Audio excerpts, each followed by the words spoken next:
Hi there, this is David Angelini at Insight Debate. Coming up now we have Les Cordingley and Irvine McDonald with a preview of the 51st Super Bowl taking place this coming Sunday.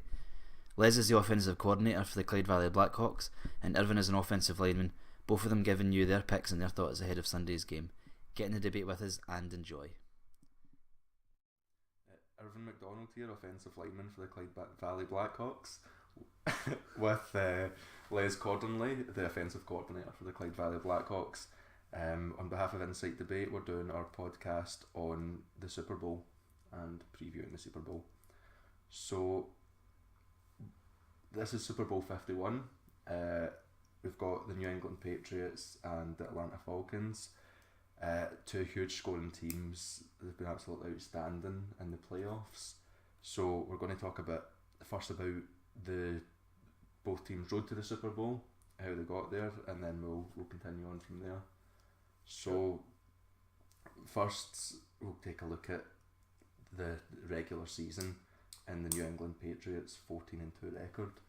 So, do you want to talk a bit about that, Les? Yeah, I think it's even more impressive the fact that Tom Brady was out for the first 4 games, and everybody thought that they might lose the first 4 games, and for the first time in a long time the Patriots would be 1-4. But Jimmy Garoppolo stepped in, they went 3-1, and they've just built on that, and I think it shows that it's not just all about Brady. It's more about the team and the fact that this team is a Super Bowl contender. I think that's one of the best things that could have happened for the Patriots' reputation is for Brady not to have been in those 4 games, because it basically ends that argument that it's built around Brady's the kind of star man when they've managed to cope without it as well. And if they're 3-1 and they've got Brady, then he comes back in and they're unstoppable. I think it just shows some people get short memories, because the only season that Brady missed any games with injury, Matt Castle stepped in, and the Patriots still had a winning season and went to playoffs. And Matt Castle, as some people might remember, stepped in for the Cowboys last year and got benched halfway through a game for, I think it was John Kitna, which is that's pretty bad. And he's still in the Patriots system under Belichick with that team. He still managed to have success, and that was without Brady. So they have done it before. So I don't know why folk are so surprised that the Patriots can win without Brady. But now he's back. He's hot. He's looking better than ever, and he wants that 5th ring. Yeah, definitely. And it's they've shown year after year that they're a Super Bowl caliber team that are pretty much favourites to win it every year at the minute. And they've shown that this year. So moving on to them playing in the playoffs, obviously they got the first week bye and went into the divisional round against Houston, where a huge game, 34-16. I don't think there was ever much doubt in anybody's mind that the Patriots were going to win that. Well, I mean, regular season wise, the Houston defence was the number 1 ranked defence, and the Patriots went in there and made them look like high school kids. And JJ Watt was missing, but they were talking about Clowney. Oh, he's going to step up. He's going to cause Brady a nightmare. Yeah, I mean, the defence were good, but the Patriots they didn't sweat. They didn't break a sweat. It was another game for them. Yeah, that's just another sign of the Patriots class as well, is that they put 34 points up on the highest rated defence. Again, without any real cause for concern. But again, the Patriots themselves have got a great defence, and it's overlooked quite a lot because Brady and their offence. But it's massively overlooked. I mean, Hightower is one of the best linebackers in the league. He moves around positions. He can play inside linebacker, outside linebacker. You just plug him in and he plays. They've got a really good D-line now. Their safeties are very experienced. Patrick Chung, Devin McCourty, in my opinion, one of the best tandem safety combinations in the league. And they get overlooked because there's so many bigger names on that team, so they don't even talk about them. Yeah, and again, that's just, it shows how good their offense is when a defense like that can't get a mention. I think their defense were second rated after Houston as They well. were still really good, and that's them letting go. They let go of a lot of starters. Malcolm Butler, when he made that interception against the Seahawks, they basically said, right, okay, you're our guy now just for making that play, and they let go of their 2 starting cornerbacks, and they put Malcolm Butler in, and now they've got Logan Ryan, and that is who they're running with as their 4 starting DBs, and they're still a dominant defense. It's just it's the Patriots mentality, it's the way they play, the way they coach. It's a dynasty. Yeah, they're a completely well run team, a well-oiled 7th Super Bowl in 16 years. That says it all. Yeah, it is just an unbelievable stat. Moving on to that next game they had was the conference championship against Pittsburgh. Again, Patriots were massive favourites for that as well.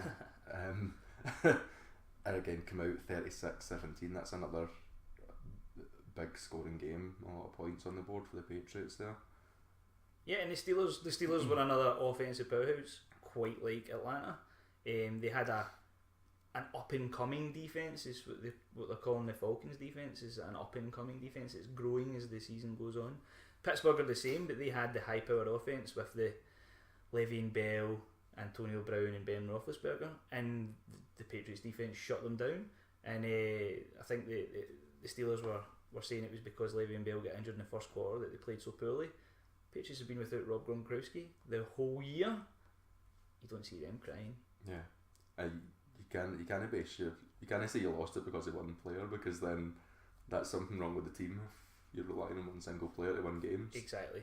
And interestingly, in that game, Malcolm Butler man covered and followed Antonio Brown pretty much the whole game, and Antonio Brown was just completely marked out the match.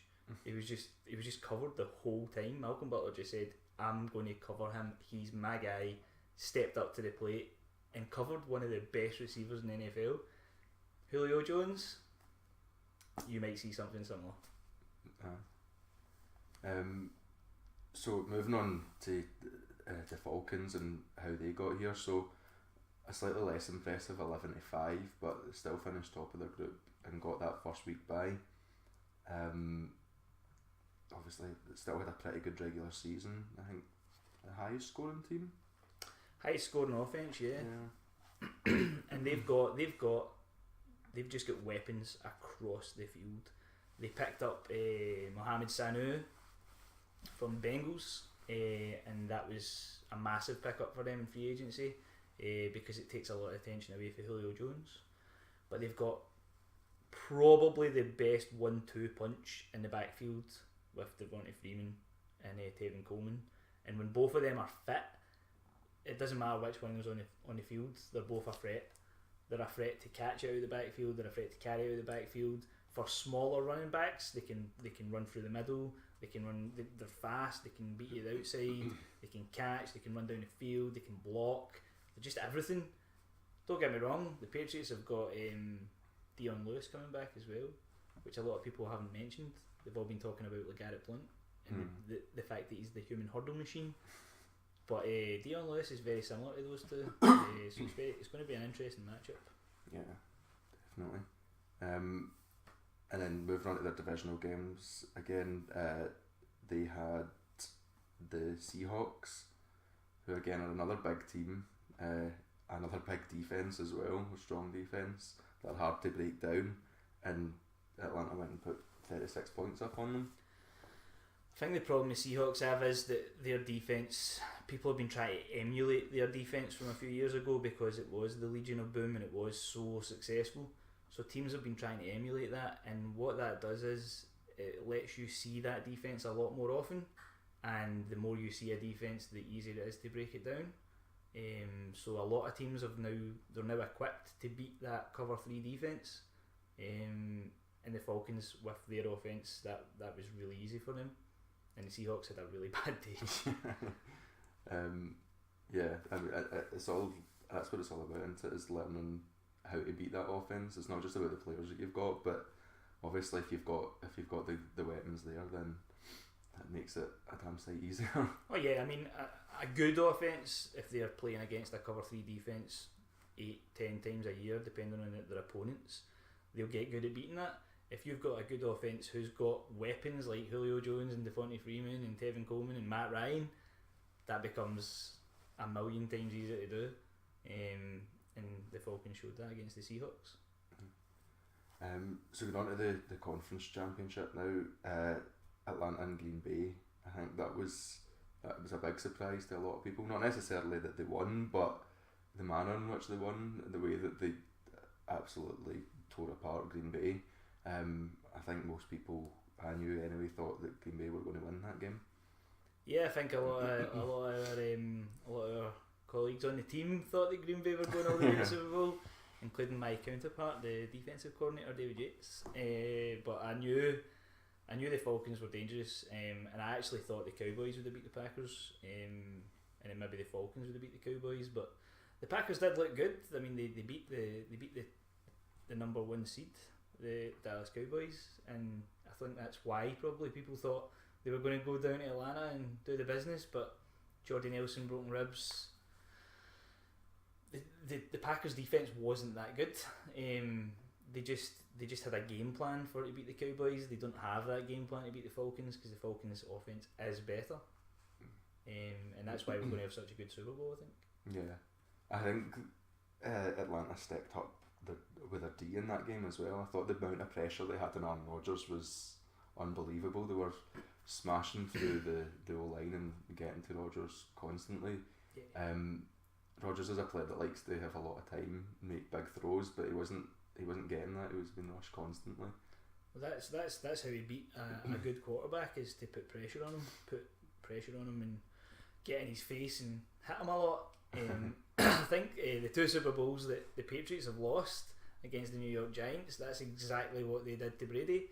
The Giants just got a lot of pressure, got in Brady's face, blitzed straight up the middle, didn't come around the edge, but straight up the middle, and left a middle linebacker sitting covering the wee underneath routes, and they just hit him all day. They didn't get lots of sacks, but they were getting hurries, they were getting knockdowns, they were bruising him, they were beating him up, and that gets in a quarterback's head, and that's what they did to Aaron Rodgers, and that's what we're going to try and do to Brady.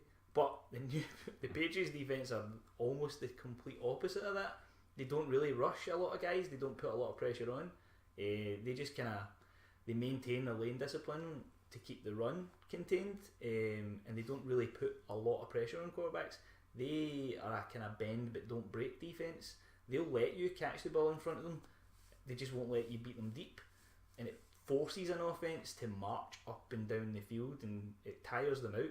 But they take it on their shoulders. Usually defences don't like that, but the Patriots defence are saying, we're fitter than you, we'll make you do this 4, 5, 6, 7, 8 times a game, and by the end you'll make a mistake and we'll get an interception, and we've got Tom Brady on offence and we'll score more points than you. And so far it's working. Well, it's talking about playing to your strengths, isn't it? That's it.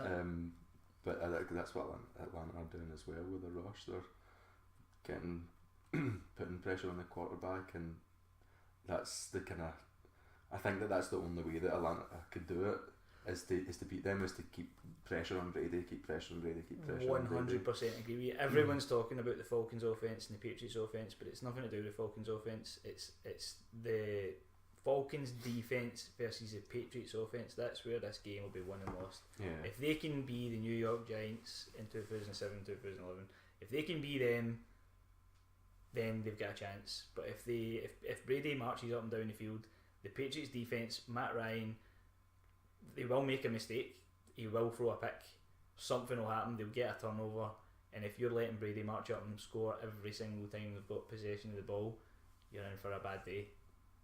Yeah, I think it's going to be an interesting one. Oh, I can't wait. Wait.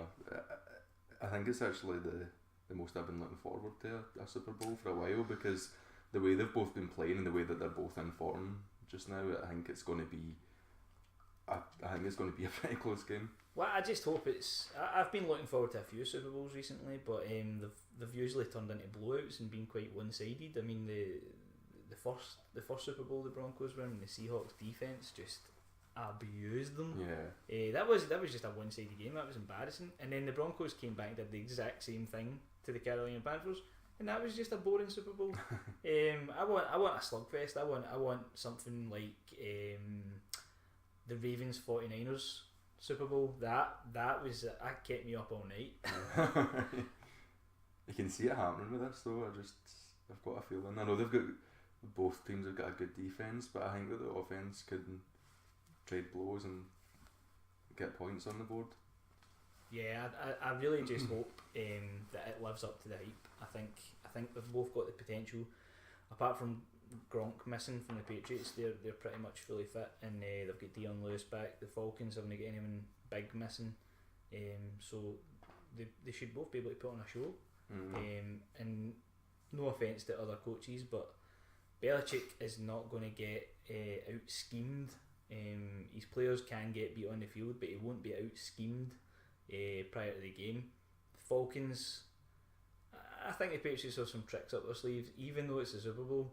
You saw them throwing a flea flicker in the AFC Championship game. It takes some guts to come out with a trick play like that at a time like that. So I think I don't see them not doing that in the Super Bowl. And if they are struggling against the Falcons defense and they pull something like that out of the bag, that's a test if a defense can play honest and keep coverage down the field when there's flea flickers and fakes and double passes and things like that going on. So yeah, watch out. I think those kind of plays as well just epitomise the Patriots and the fact that they're so confident. The Patriots aren't going to. I don't think the Patriots are going to feel any pressure in this game. They've been there before. They're used to it. They know exactly what they need to do. They're going to go into this relaxed. The Patriots as an organisation, they've been there before. They know what they're doing. Brady and Belichick have been to so many, but they've still got a lot of young players. The one they're talking about, Chris Hogan, who caught all the touchdowns and got all the yards in the AFC Championship game. I mean, he's a guy who's been around the league. He's been around the league a long time in different teams, and he hasn't made it. I mean, he was at Buffalo Bills, and they just literally cut him. Because they didn't think he was fast enough, he wasn't big enough, he was white, lots of these things. He just didn't fit the mould as a good wide receiver in the NFL. But the Patriots picked him up because he's intelligent. He is an athlete. He is good enough to be on other teams' rosters, but not as a starter. But the Patriots like him because he's intelligent, and they like intelligent football players. They like players who don't just want to play, I like to play on the right hand side all the time, or I like things like that people are one dimensional. They like players who they can plug into lots of different positions so that they can run lots of different formations. They don't run lots of plays, they run the same plays out a lot of different looks so that the defence have no idea what's coming. And they'll do it, they'll throw in things like the double pass, because Edelman's a college quarterback, and he likes to throw a wee pass now and then, so watch out for the double pass. Watch out for the throwback. They've not done that in a wee while, but they like that out to Edelman, and then Edelman gives it back to Brady, and Brady then throws the pass. It's kind of like an extended flea flicker, but they've not done that one for a wee while. But they've got all these tricks in their bag, and you can bet your bottom dollar that that's what they're practicing right now out in Houston. I think the Falcons as well will be the direct opposite. I think that they, with their this current team's first Super Bowl. I know they've played in the Super Bowl before, but not for a while. I think they'll be wanting to keep it simple. They'll be wanting to keep their composure and get the basics right, and just keep plugging away and getting the yards and getting points on the board. Oh yeah, 100%. I don't think that they'll be planning anything spectacular. No, they'll be very conservative, but that's worked for them this year. They've just been doing the bog standard stuff you do on offense. They've not been doing any tricky stuff, but it is working for them because they just have big players. They've just got big playability. They've got, I mean, Julio Jones is a physical freak. He's like this, probably the size of a tight end, but he can run like a receiver, and he just runs down the field. DBs can't cover him. They can't keep up with him. They can't out jump him. It's almost unfair. But watch out for him being double covered a lot. You'll see the Patriots pay a lot of attention, because that's what Belichick does. He says, what's your biggest weapon? I'm going to take it away from you, and you can beat me with what you've got left, and that's fair enough. I'll take that in the chin, but you're not beating me with your big weapon. So he took away Antonio Brown against the Steelers.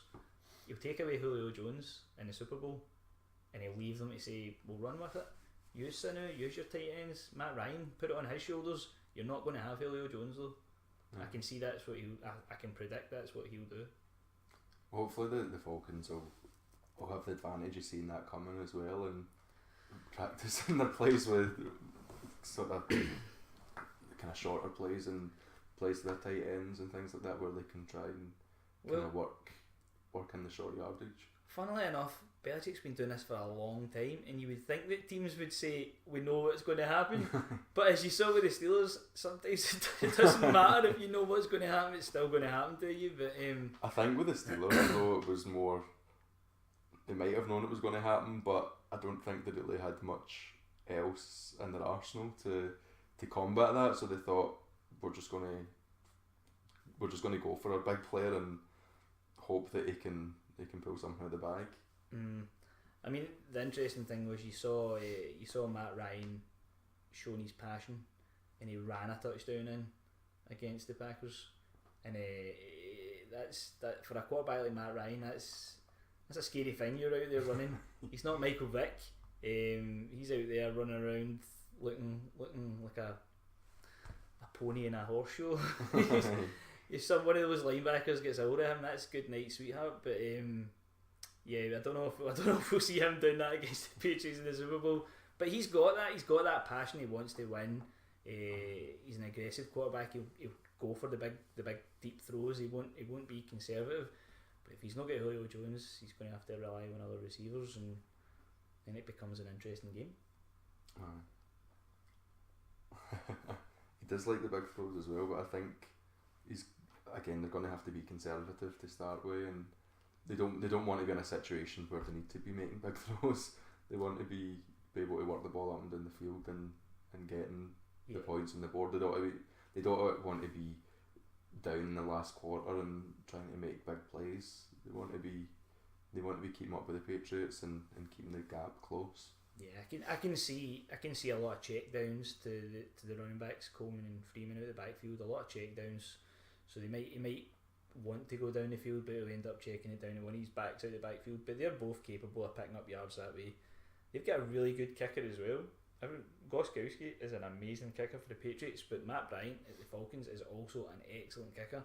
So it could be that this game ends up a bit lower scoring than people think, and a lot of field goals are getting kicked because they're maybe getting down the field, but they're not getting it in, not getting the touchdowns.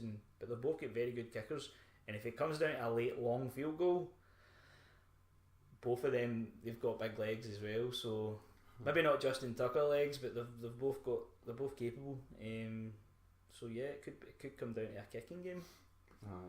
The Patriots, I don't think will want that. I think they'll be wanting to keep the gap as big as they can, but again, for the Falcons, just to get the basics right and just to keep plugging away and keep up with the Patriots, I don't think the Falcons will be expecting or even trying to go out and throw massive amounts of points on the board really early. I think they'll just be trying to maintain a decent standard and make sure that they don't slip too far behind the Patriots.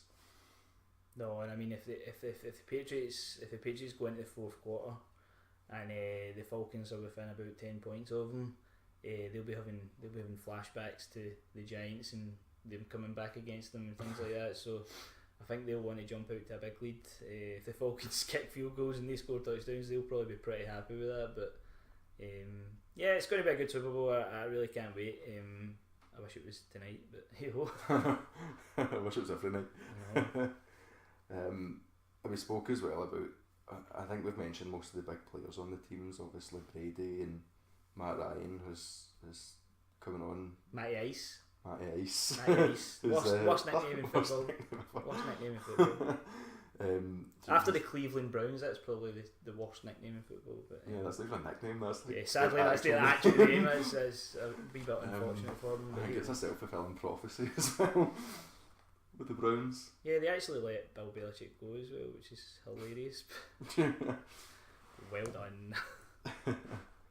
We spoke about Garrett Blount and Donny Freeman as well, which is going to be another interesting competition to see who steps up and puts the points on the board. Just totally different backs. I mean, Freeman, tough running, but he has a smaller back, and he can do a lot more things. He's a really good receiver out of the backfield. Tevin Coleman is just like a clone of him practically. They've got a really good backfield. They've also got Patrick DeMarco, who blocks for them up front, who is probably one of the few true fullbacks left in the NFL, and in my opinion, the best fullback left in the NFL. I'm not saying he's going to be the difference in this game, but they have got that. And the Patriots, they've got a fullback. I think it's Devlin, but he's not a true fullback. He's not. He doesn't give you what DeMarco gives you. But that's been another key to their success. They picked him up in the draft, and this guy is just like an old school fullback. He just likes contact. He likes to lead runners through holes, and they need that with those backs. Like Garrett Blount he's all power. I mean, that guy is like a linebacker playing running back for fun, just to hit people. But he's also athletic. You see him hurdling people, jumping over tacklers' heads like it's nothing. Like it's just so easy for him. But they, like I said, they've got Dion Lewis coming back.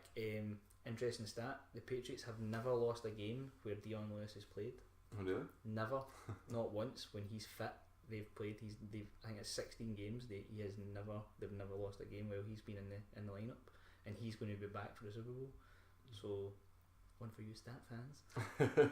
But Dion Lewis he's very similar. He's a good receiver out the backfield. He's fast. He's quick. He's change of direction. His feet are so quick. He can cut in a hole, kind of like Ezekiel Elliott does. He could spin right off a defender. He's got all the moves. He's not a big back. He's like Freeman and Coleman. He gives them something else. They've also got James White, the Patriots, who did score some touchdowns in the playoffs. These teams are just stacked with superstars. This is better than the Pro Bowl. This is why I don't bother with the Pro Bowl, because the Pro Bowl is just like friendly, and this is like the Super Bowl. But there's probably enough players on these teams that they could fill a Pro Bowl roster. I know. It's pretty amazing. So yeah, should be good. And it won't be friendly. No. I know. They all want that ring. So I'll move on now to what our predictions are for the game. So first up's the big one, the winner. Why just give you them all? Why just give you my whole prediction in one go? So I've put this on. I've already put this on the bookies. So I'm saying Patriots are going to score first. The Falcons are going to lead at half time, and the Patriots are going to come back and win it. That's what I'm saying. That would be a great game if that happened. I think it's definitely what I'm hoping for. Is to. Do you want a score? If you want to go up and give a score or a spread, then be my guests. I'm going to say 28-21 Patriots. 28-21 Patriots. I want so much to say the Falcons, just the way they've played recently. They're just really coming onto their game, and the way they destroyed Green Bay the other week was unbelievable. But my head's telling me that I think the Patriots will win it. Again, I think it will be a close game. We spoke about the Give a score. Go on. Give a score. It's hard. I think it'll be won by a field goal, so I'm maybe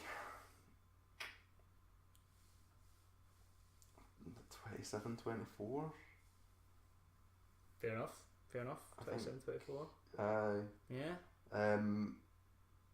I definitely think it'll be a close game. I definitely hope it'll be a close game. I don't want to see the Patriots run away with it.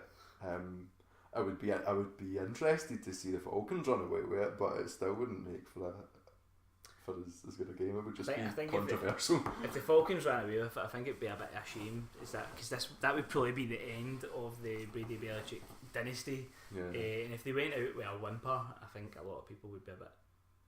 Oh, that was a damp squib. A bit disappointed. Yeah. I think your neutrals if they're not anti-Patriots and they don't support like the Jets or the Dolphins or the Bills, most people would say they would love to see Brady get that 5th ring, just because no quarterback has ever done it. And I mean, he's came so close. This he could be on his 7th ring. I mean, that's ridiculous. I mean, the amount of chances this guy's had, it's a testament to how good he is. Drafting the 6th round. No. I mean, he was told he was a nobody at Michigan in college. He was told he wasn't good enough. He was like 4th string. He came into Patriots. He was 3rd string. People got injured. He got his chance, and boom, took it. I would love to see this guy get a 5th ring. And he's so funny. He's in Ted. Come on. No. You're not going to see Matty Ice jump around in Ted 3. That's not going to happen. Maybe The Walking Dead. That's in Atlanta.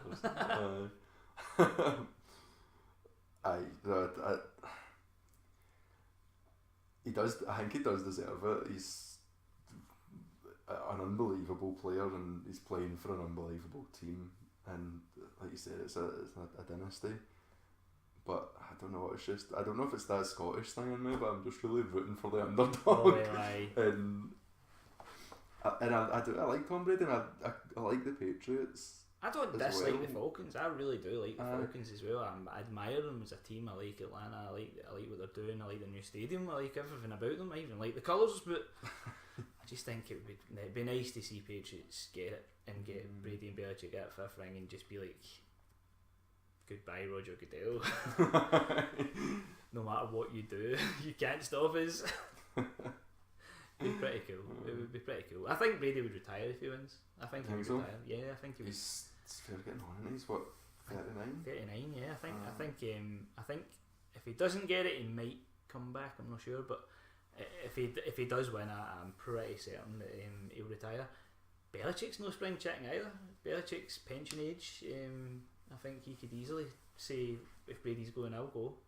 And that would be interesting for the Patriots, because if they lost them in one fell swoop, would they even win 10 games next year? I don't know. Josh McDaniels would probably take over, and Matt Patricia would probably leave and go somewhere else as another coach. Was interviewed for the Chargers. Matt Patricia? Yeah, Was he? You wish. You wish. You wish.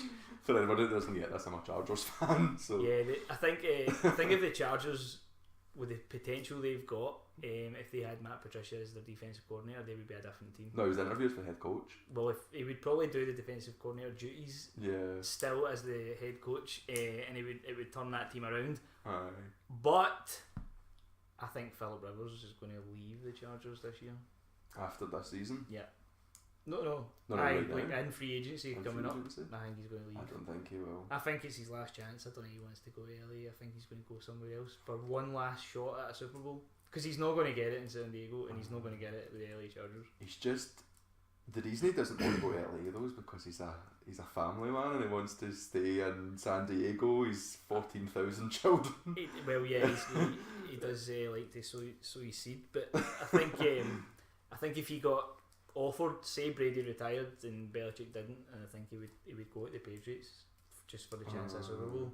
He would go to a potential contender. Yeah, I think he deserves it. Philip Rivers is probably going to go down in history as one of the best quarterbacks after Dan Marino to not get a Super Bowl ring, and he's not even going to smell a Super Bowl. It's a shame. It is a shame, but he'll. I know. A few years ago as well, it looked like the Chargers maybe had what it takes to get there when they had the LT and. Even this year, they started this year. Their offense was outscoring teams in the first quarter of about 28 points. They were still managing to lose and tie games. It was ridiculous. But I've seen an interesting stat about that, about how they had 3 or 4 games. I think it was like 3 games in their first 5 where they had like a 95% chance of winning at some point in the game, i.e. the last quarter, and didn't win. Yeah. It's a shame. I know. I don't even know what to say about that. Like, there's nothing you can say. Don't even want to get in it's that a road. shame. So that's probably quite an obvious one, but who do you think for the MVP? If the Patriots win, Brady. If the Falcons win, Ryan. I don't unless someone has a ridiculous game and gets like 250 plus yards and 3 touchdowns, or one of the defensive players, as happened with the Buccaneers in their Super Bowl. If someone gets like 2 interceptions, returns one for a touchdown, or 3 interceptions, or one of these superstar quarterbacks, they'll get MVP. But apart from that, it'll just be bog standard quarterback of the winning team will get the MVP. Yeah. That's another reason I've just decided I don't want the Falcons to win, because I don't want Matty Ice to be the MVP of the Super Bowl. No. I don't know. I don't know if I like the name Matty Ice, but I like Matty Ice himself. I like Matty Ice himself. I like Matt Ryan. I don't like Matty Ice. I think his evil persona. I think the Falcons also deserve to win just for what they've achieved this season. Because of what they went through in The Walking Dead. I mean, it's pretty harsh. What I don't understand about The Walking Dead is why they don't just go to the Georgia Dome, because it's probably pretty heavily fortified. There's probably security doors, and it's a big place with grass inside. Maybe that's why they don't go, because how the fuck are they going to get in? Well, break in. And what if there's those things inside? After they probably die after a while. Well, did the outbreak happen during a Falcons game? Come on. Come on. That's the place to be.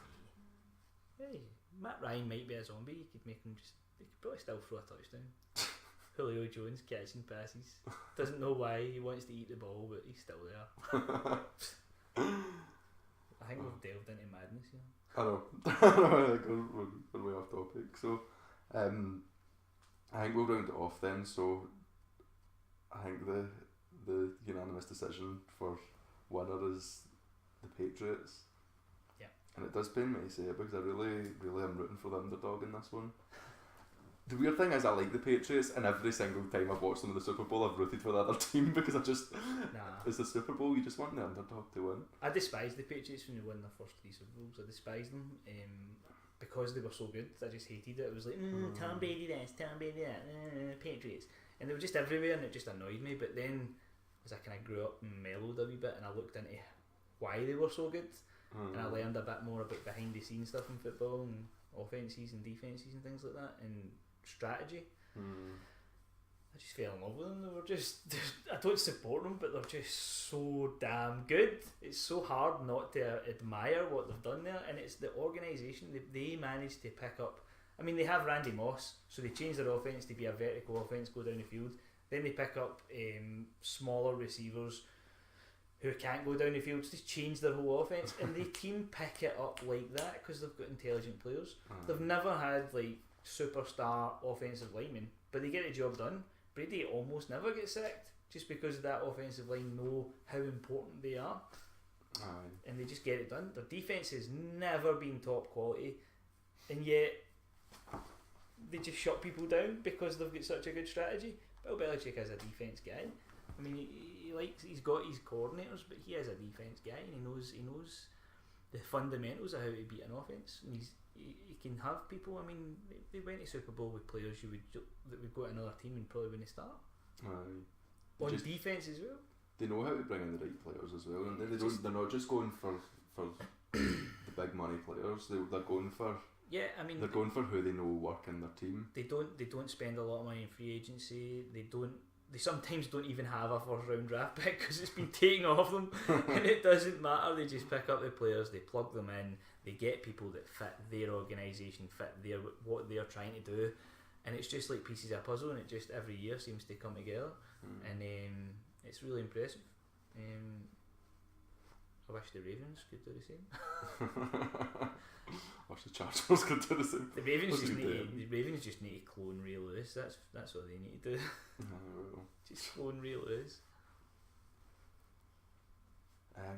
But yeah, so I think that's us. Obviously, Patriots to win. Patriots to win. I think Patriots to win. So thanks for listening, guys. That's us. Thanks very much for listening to us, guys. Please let us know what you think and get in this debate with us by liking, commenting, retweeting or sharing us to give us a piece of your mind. We're on Facebook, Twitter, YouTube and WordPress, and we want to hear from you. Thank you very much for the support.